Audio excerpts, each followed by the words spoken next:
छत्तीसगढ़ के बलौदाबाजार जिले में पिछले महीने जो हिंसात्मक घटनाएं हुई थी, उसकी आग फिलहाल ठंडी नहीं हुई है।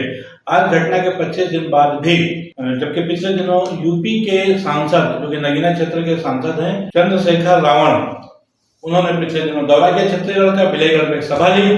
और चूंकि यहाँ पर छत्तीसगढ़ में उस घटना से जुड़े आरोपियों की धरपकड़ का सिलसिला जारी है।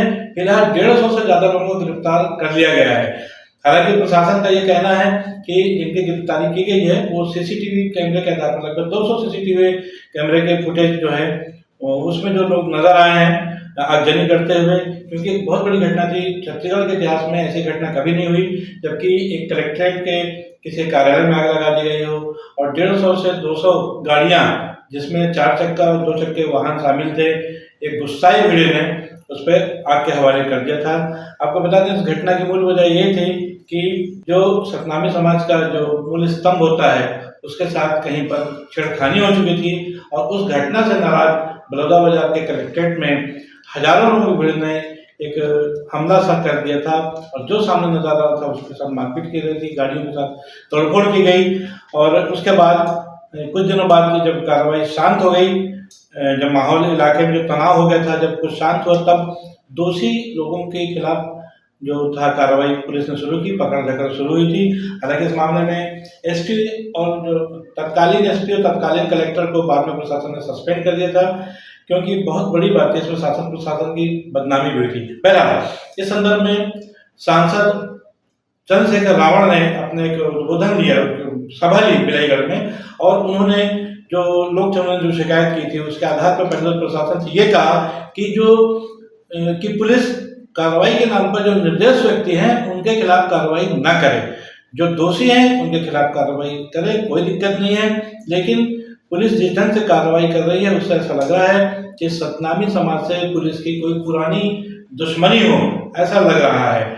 और क्योंकि वजह साफ है कि अभी तक जो लोग पकड़े गए हैं उसमें भीम आर्मी जो है, भीम आर्मी ने अपने पैर छत्तीसगढ़ में पसार लिए हैं और राजकुमार जांगड़े जो प्रदेश अध्यक्ष हैं भीम आर्मी सेना के, उपाध्यक्ष दिनेश कुमार कटौतिया हैं, महासचिव रामस्वरूप महिलांगे हैं, ये सारे लोग गिरफ्तार किए जा चुके हैं। इनके अलावा प्रदेश कार्यकारिणी सदस्य हैं जो कि बिलाईगढ़ सारंगढ़ क्षेत्र के, वो विजय सोनवानी, उनको भी अरेस्ट कर लिया गया है। पिछले दिनों एक पदाधिकारी जो कि जगदलपुर से ट्रेन के सहारे विशाखापट्टनम जा रहे थे, उनको भी पुलिस ने अरेस्ट किया हुआ है।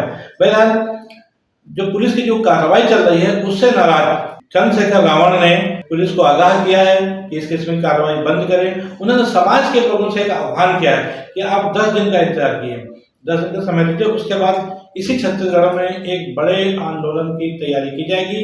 एक बड़ा आंदोलन जो कि अनिश्चितकालीन होगा, उसकी टाइम सीमा नहीं रहेगी। और ये कह करके वो यहाँ से वापस यूपी चले गए हैं। आपको बता दें कि भीमराव अम्बेडकर के अनुयायी के रूप में बनी हुई भीम आर्मी, जिसके राष्ट्रीय अध्यक्ष हैं चंद्रशेखर रावण, और उन्होंने अभी हाल ही में लोकसभा का चुनाव नगीना संसदीय क्षेत्र से जीता है, अपनी पार्टी के इकलौते सांसद हैं। लेकिन छत्तीसगढ़ में भी भीम आर्मी सेना की पैठ कहीं न कहीं बढ़ती जा रही है। पहले छत्तीसगढ़ में कांग्रेस और भारतीय जनता पार्टी के बाद जो तीसरी पार्टी हुआ करती थी वो बहुजन समाज पार्टी थी, जो यहाँ पर एक समय में 4 विधायक भी जिता चुकी थी। लेकिन अभी फिलहाल बहुजन समाज पार्टी के भी कोई यहाँ पर विधायक नहीं है। और ऐसे समय में जबकि छत्तीसगढ़ से बीएसपी का अस्तित्व समाप्त होता नजर आ रहा है, पिछले महीने जून में जो बलौदाबाजार में जो हिंसात्मक घटना घटी है उसके बाद से ऐसा लग रहा है कि भीम आर्मी सेना जो है यहाँ पर छत्तीसगढ़ में अपने पैर पसार रही है।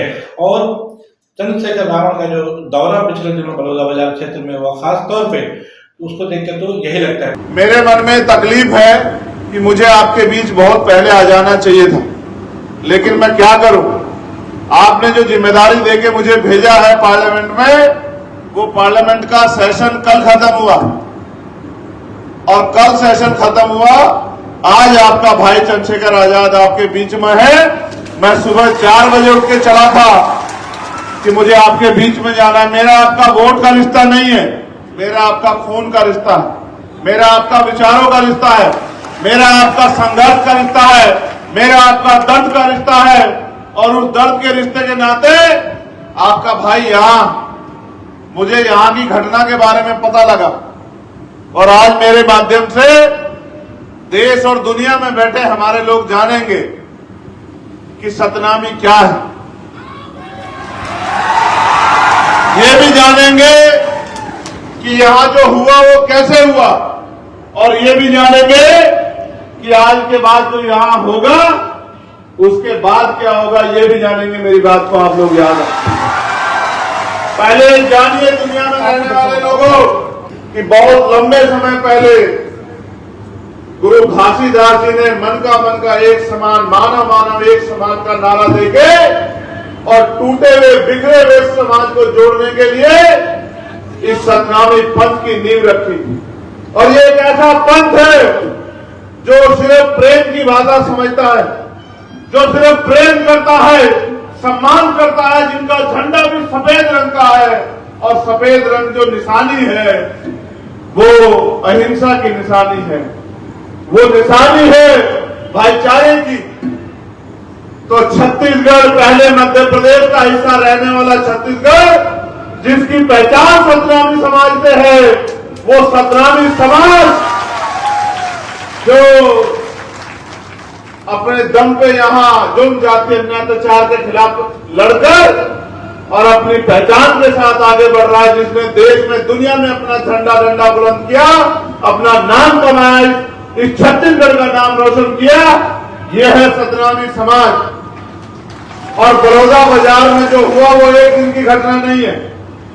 बड़ौदा बाजार में जो हुआ वो बार बार जो हमारे जैत स्तंभ को, हमारी आस्था को, हमारे सम्मान को जो अपमानित करने का काम किया, हमें पीड़ा देने का काम किया, जिसके बाद हमने ज्ञापन देकर सरकार से मांग की कि इसकी सीबीआई जांच करा दो, क्योंकि ये जैत खम को नोचना, उसको काटना सामान्य घटना नहीं है। इसके पीछे किसी का दिमाग है, कोई षड्यंत्र है, कोई जानबूझ के किसी बड़ी घटना को अंजाम देना चाहता है। ये एक सोची समझी साजिश है। लेकिन महीने भर के समय के बाद भी इतने बड़े समाज की आस्था को अपमानित होने दिया गया, और 3-4 लोगों को पकड़ के, जिनको ये भी नहीं पता, मैं जानता हूं कभी हिंसा का रास्ता इख्तियार नहीं करता। अगर वो हिंसा का रास्ता इख्तियार करने वाला समाज होता तो इनकी तरफ आंख उठाने वाला व्यक्ति छत्तीसगढ़ में दिखाई नहीं देता। मैं अपने समाज की ताकत को जानता हूं। लेकिन ये तो संविधान को मानने वाले लोग हैं, ये तो गुरु घासीदास को मानने वाले लोग हैं, ये तो बाबा साहब अम्बेडकर को मानने वाले लोग हैं, ये तो माननीय काशीराम साहब को मानने वाले लोग हैं। ये कभी हिंसा का सहारा नहीं लेते।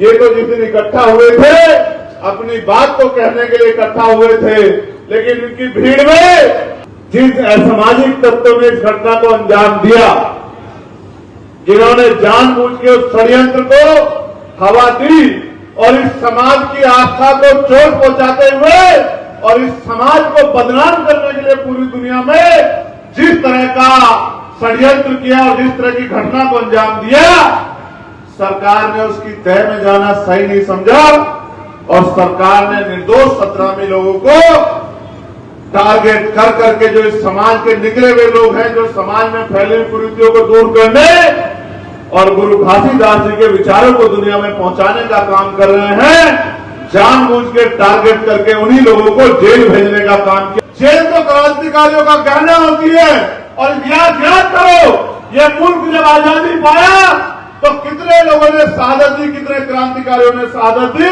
कितने लोगों ने जेल काटी। किस चीज से डर रहे हो?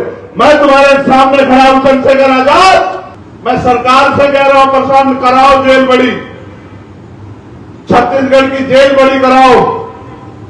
हम देखेंगे कितने लोगों को आप जेल भेजेंगे, हम आपकी हिम्मत देखने का काम करेंगे। आप